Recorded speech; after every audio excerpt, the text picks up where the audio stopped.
Tá bom. Boa noite, meu povo, tudo bem? Vamos ficar de pé, por gentileza. Abrir nossa Bíblia em João 3,16. Olha o seguinte, ó, eu vou ler a primeira vez sozinho, aí a segunda vamos ler juntos, tá bom? Então, João 3,16. Porque Deus amou o mundo de tal maneira que deu seu Filho unigênito para todo que nele crê não pereça, mas tenha a vida eterna. Fazer juntos agora. Porque Deus amou o mundo de tal maneira que deu seu Filho unigênito para que todo que nele crê não pereça, mas tenha a vida eterna. Fechar nossos olhos.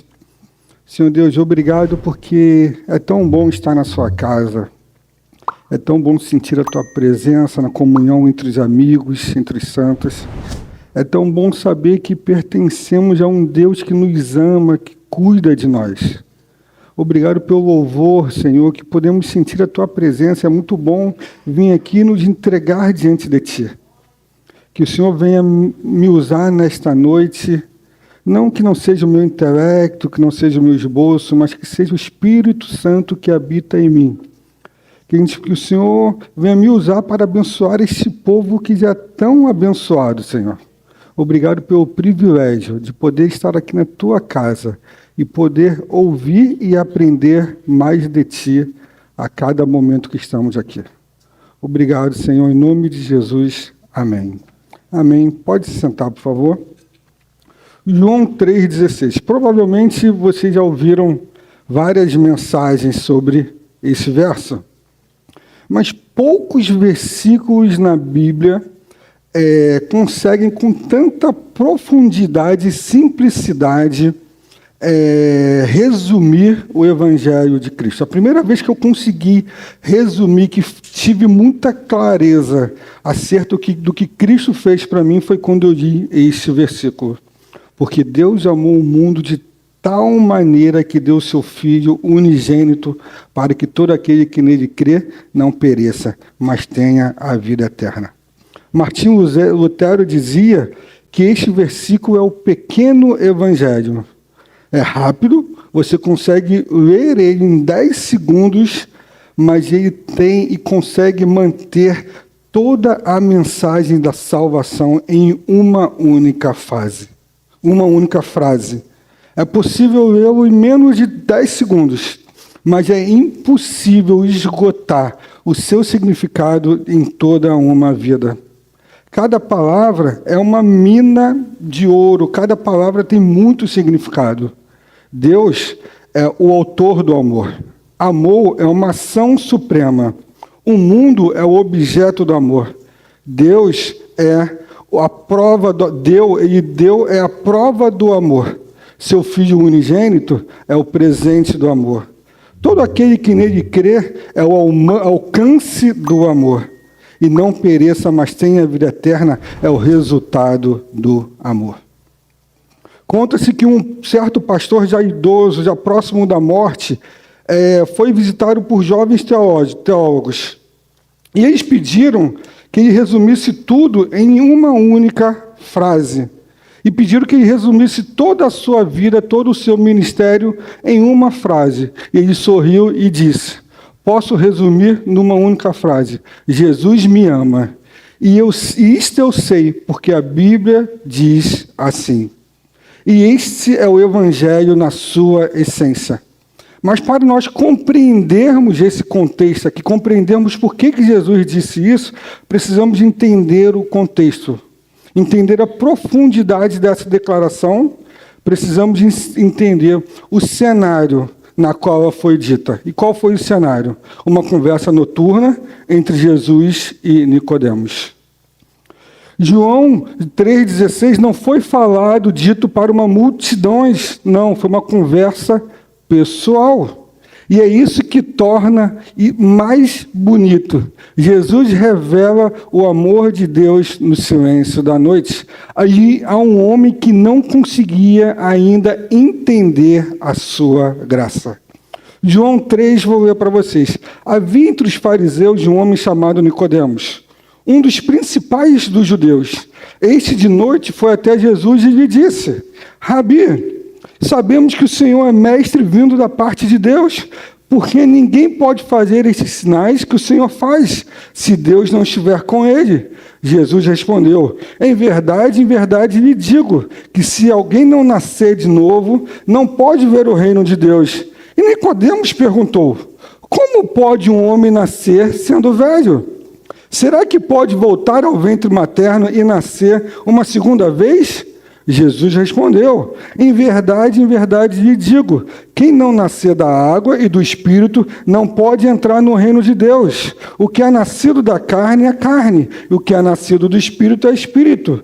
Não fique admirado por eu dizer, vocês precisam nascer de novo.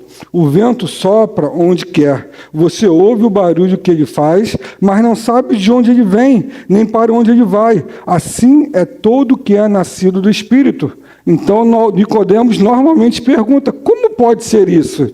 E Jesus, com toda a paciência, responde: você é mestre em Israel e não compreende essas coisas? Em verdade lhe digo que nós falamos do que sabemos e damos testemunho do que vimos, mas vocês não aceitam o nosso testemunho. Se vocês não creem quando falo sobre coisas terrenas, como crerão se eu lhes falar sobre as celestiais? Ora, ninguém subiu ao céu, a não ser aquele que de lá desceu, o Filho do Homem. E assim como Moisés levantou a serpente no deserto, assim também é necessário que o Filho do Homem seja levantado, para que todo o que nele crê tenha a vida eterna. Nicodemos já era um fariseu respeitado. Ele era membro do Sinédrio. Pensa em alguém, tipo um ministro do Supremo Tribunal, com profundo conhecimento religioso, uma moral exemplar e uma influência sobre o seu povo. A sociedade sociedade tinha ele como um homem de fé, mas Deus via ele como um homem carente de vida espiritual. Naqueles dias, os judeus estavam debaixo de um domínio romano. Eles estavam cansados, humilhados, e ansiavam por um Messias que libertasse Israel do jugo estrangeiro.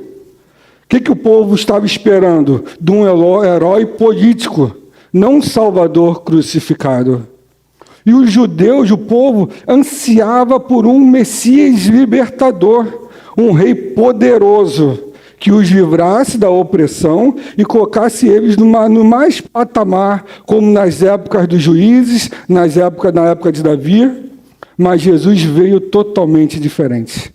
Jesus não veio com espada, mas veio com graça.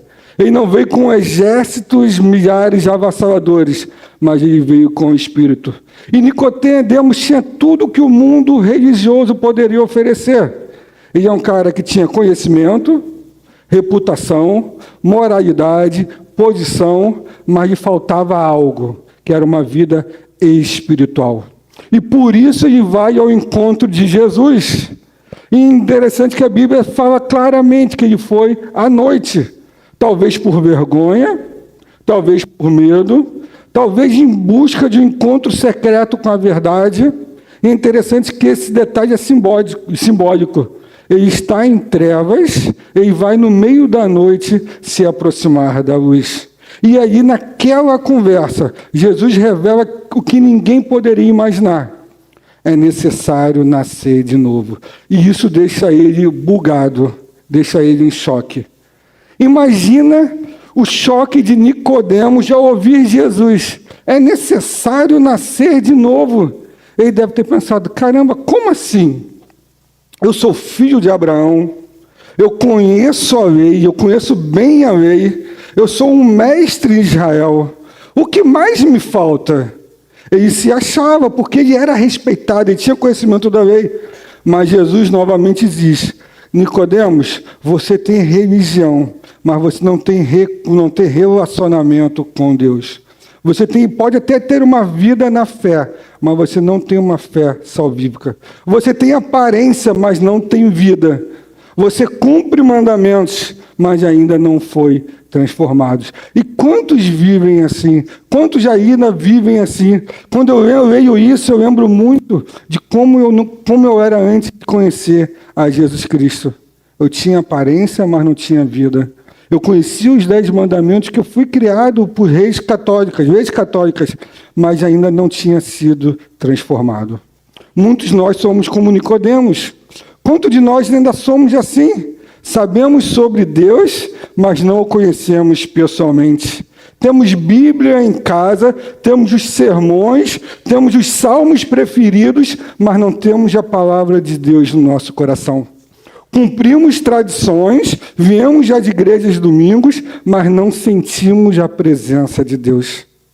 É como um doutor, estudioso. Imagina uma pessoa que é especialista em fogo.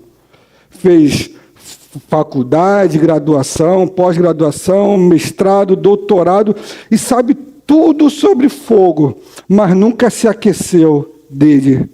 É como aquela pessoa que sabe explicar o calor, o brilho, o processo químico, mas nunca sentiu o calor na pele. E assim era Nicodemos. Ele conhecia tudo sobre as leis, conhecia tudo sobre o Velho Testamento, mas nunca sentiu a santa e poderosa presença de Deus.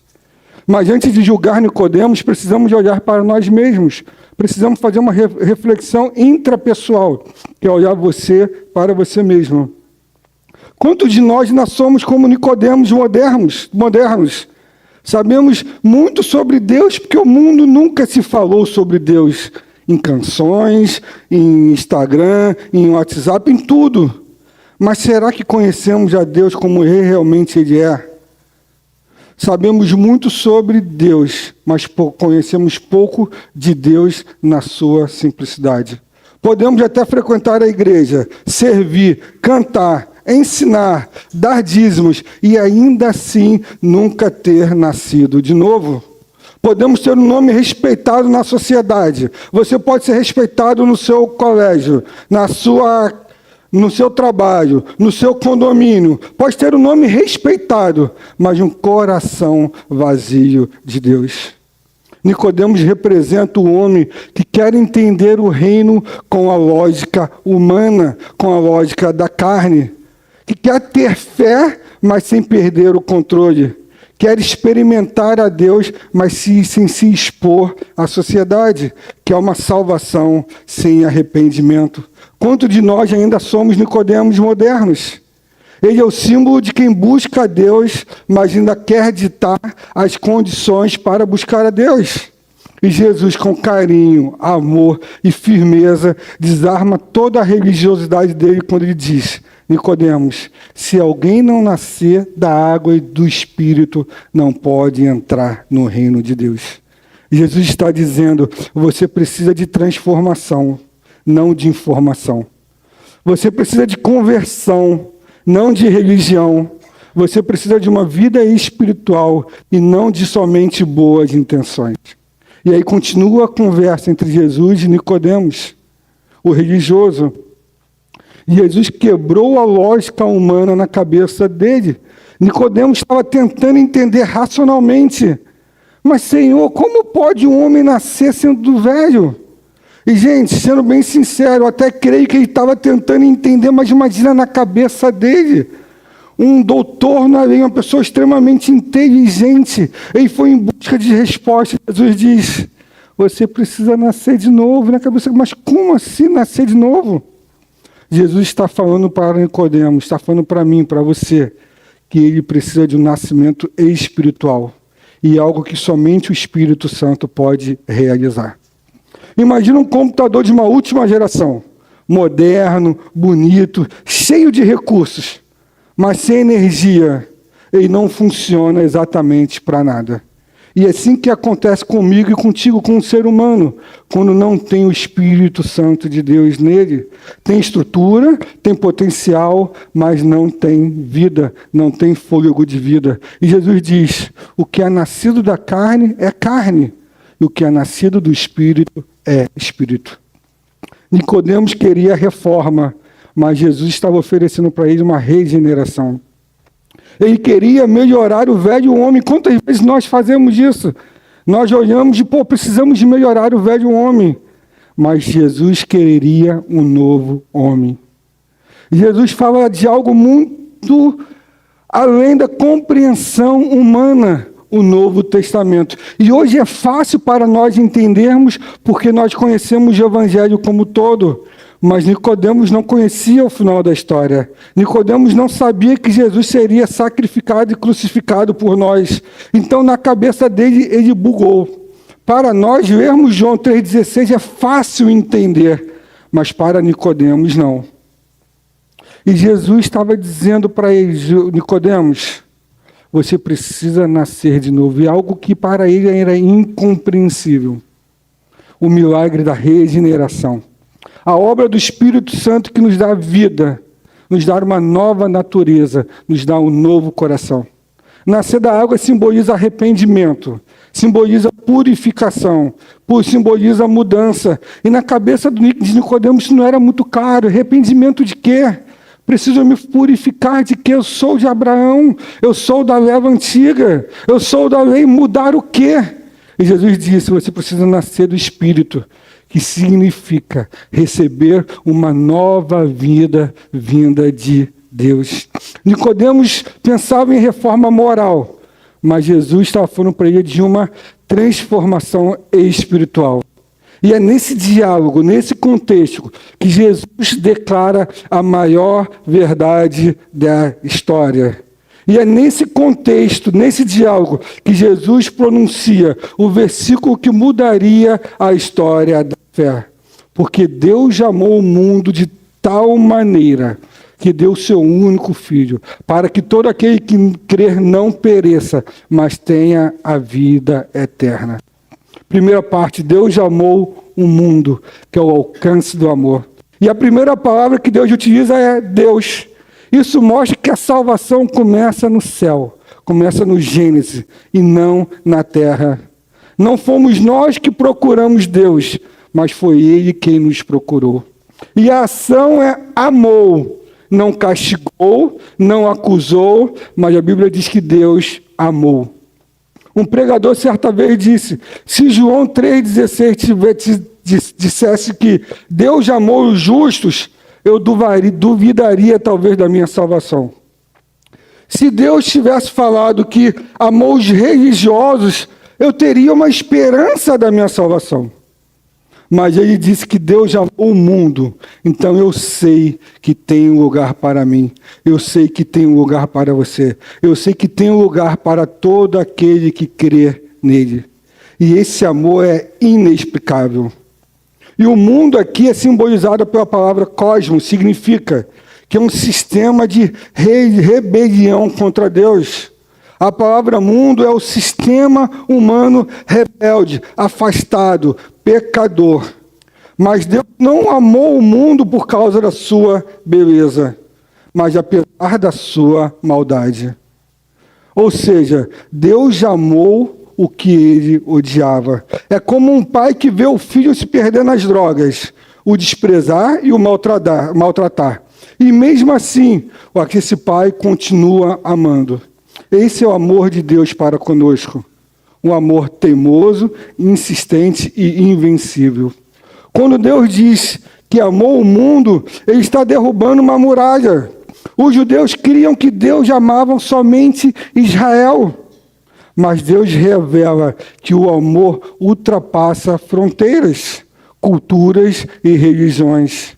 Ele amou o que estava longe, o que era feio e aquele que o rejeitava. Esse amor é incondicional. Não depende do merecimento humano. Nós não merecemos esse amor porque nós somos afastados de Deus pelo pecado. Esse amor é incompreensível. Não há lógica que consiga explicar. E esse amor é infinito, porque não há limite, porque nós somos pecadores.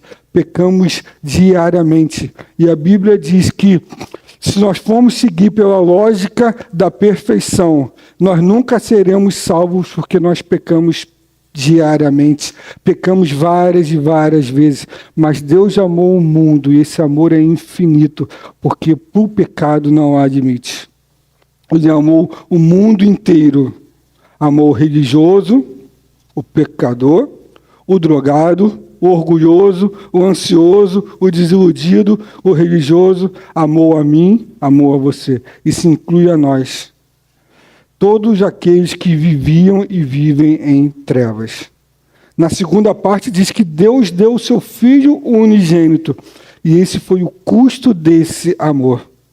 O amor verdadeiro se mede pelo que você está disposto a dar. E Deus deu o que tinha de mais precioso, seu Filho. E não há amor maior do que o amor que se entrega. A Bíblia diz que Abraão, quando Deus pediu Isaac, ele subiu ao monte pronto para oferecer o seu filho. Mas no último momento, Deus poupou a Isaac e providenciou o cordeiro. Mas quando foi a vez de Deus, ele não poupou o seu próprio filho. E o seu filho foi o cordeiro de Deus que tirou o pecado do mundo. Deus não deu coisas, ele deu o seu filho. Não foi um substituto, não um servo, mas o seu Filho unigênito, o único em natureza e essência. Esse dar vai muito além de enviar Jesus ao mundo. Significa entregar à morte. Deus deu o seu Filho, o seu único Filho, para sofrer, para sangrar, para morrer em meu lugar, para morrer no seu lugar. Deus não poupou o inocente para salvar os culpados. Jesus já era inocente, mas Deus não o poupou, porque ele tinha um plano muito maior para mim e para você. Na cruz, Deus provou o amor, mas o amor com dor. A Bíblia diz que o céu ficou em silêncio quando Jesus bradou: Deus meu, por que me desamparaste? E por tudo isso, o amor a um mundo que ainda o rejeita. Mas a Bíblia diz que Deus entregou o seu Filho. Nenhum amor humano pode ser comparado a isso.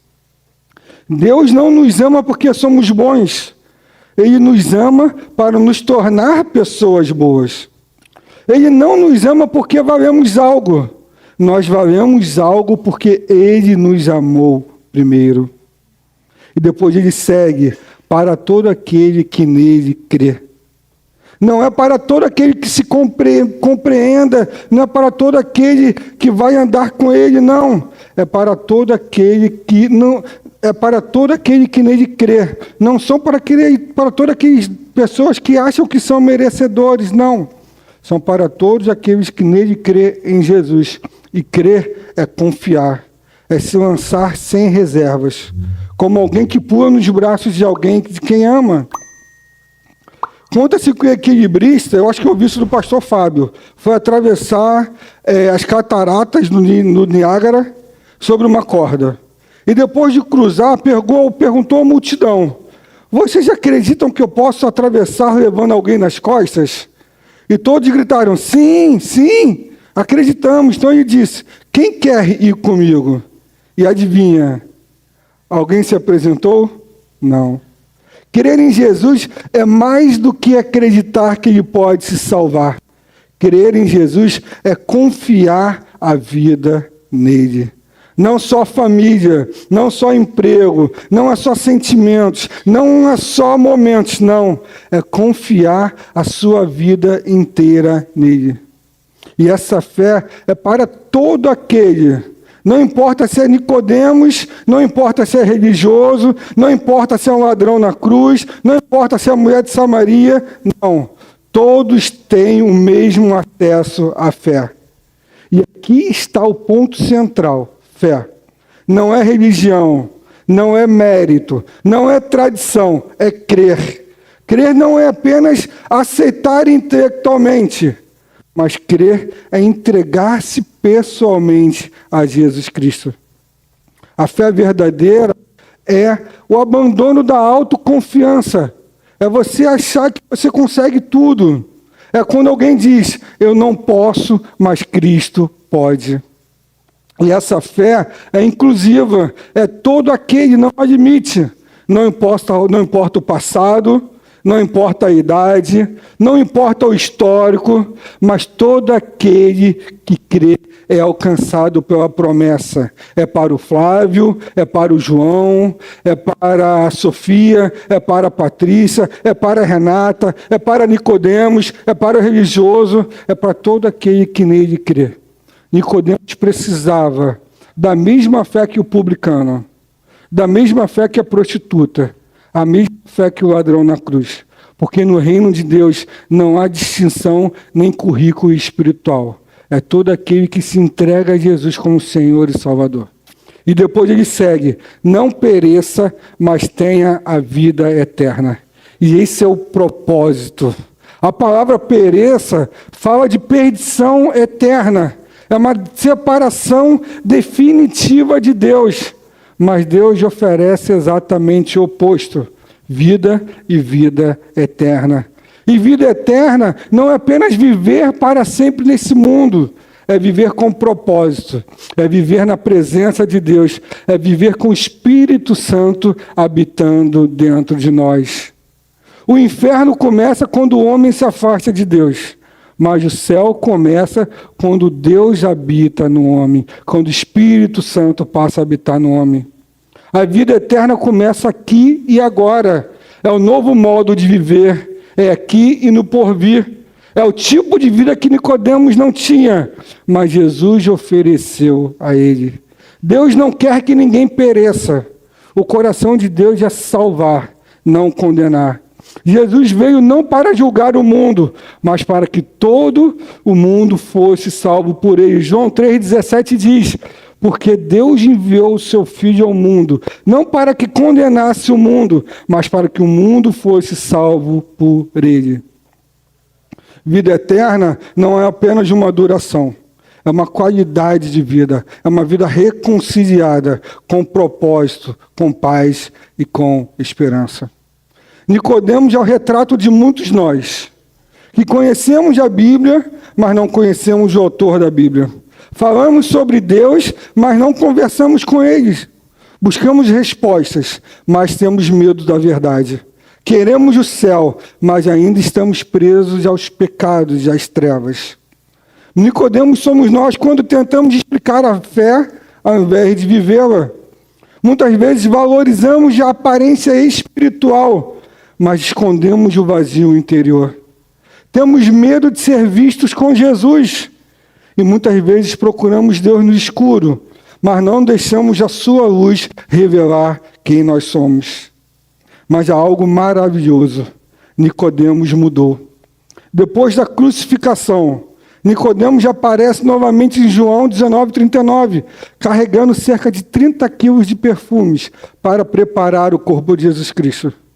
E aquele que veio da noite agora anda na luz do dia. O medo virou fé. O curioso virou discípulo e a vida virou devoção. A vida virou um símbolo, virou um propósito que é andar com Cristo. Um encontro com o amor de Deus não deixa ninguém igual. Jesus plantou uma semente naquela noite e ela floresceu aos pés da cruz de Cristo. Talvez Jesus esteja plantando uma semente em algum momento da vida. Jesus plantou uma semente na sua vida. E talvez hoje seja o dia de florescer. O amor de Deus mudou Nicodemos e pode mudar qualquer um. O amor de Deus me mudou. O amor de Deus pode mudar a sua vida. Precisamos parar de tentar controlar a fé. Nós não precisamos entender tudo. Só precisamos confiar a nossa vida no autor e consumador da nossa fé. Deixe que o Espírito Santo viva em você, deixe o Espírito Santo gerar vida em você. O novo nascimento não é um esforço humano, é um milagre divino. Aceite o amor de Deus como algo pessoal. Deus não amou a humanidade de modo impessoal. Deus amou a você individualmente. Precisamos viver como quem já tem a vida eterna. Isso muda a maneira como nós enxergamos a vida, a maneira como nós trabalhamos, como amamos, como perdoamos, como quem sonhamos. Nós precisamos ser crentes eternos e precisamos viver de modo diferente, viver com leveza, viver com esperança, viver com um propósito de vida guiada pelo Espírito Santo. Nicodemos foi buscar respostas. E talvez você também esteja em busca de respostas. Só que ele encontrou o amor. Talvez você esteja buscando sentido, direção, perdão, consolo, propósito. E Jesus nesta noite está te dizendo, porque Deus amou o mundo de tal maneira que deu o seu Filho. Deus não está te pedindo nada nesta noite. Ele está te oferecendo tudo. Seu Filho, seu perdão, sua presença, sua eternidade. O Evangelho não é uma escada que subimos, é um resgate de Deus que desceu por nós. Não é sobre o que fazemos por Deus, mas é sobre o que Deus fez por nós. O amor de Deus não se mede pelo aquilo que Ele nos dá, mas por aquilo que Ele entregou por nós, que foi a cruz do Calvário, o seu Filho. O Evangelho não é sobre o que fazemos por Deus, mas sobre tudo aquilo que Ele fez por nós. Eu vou chamar os músicos para nós finalizarmos. E hoje o mesmo Jesus que falou para Nicodemos fala com você. É necessário nascer de novo. A pergunta é, você quer deixar essa noite, essa sua vida de religiosidade? Ou você quer andar na luz da graça, na presença de Cristo? Você quer deixar o medo e abraçar a fé? Você quer deixar de confiar somente em você e confiar no amor de Deus?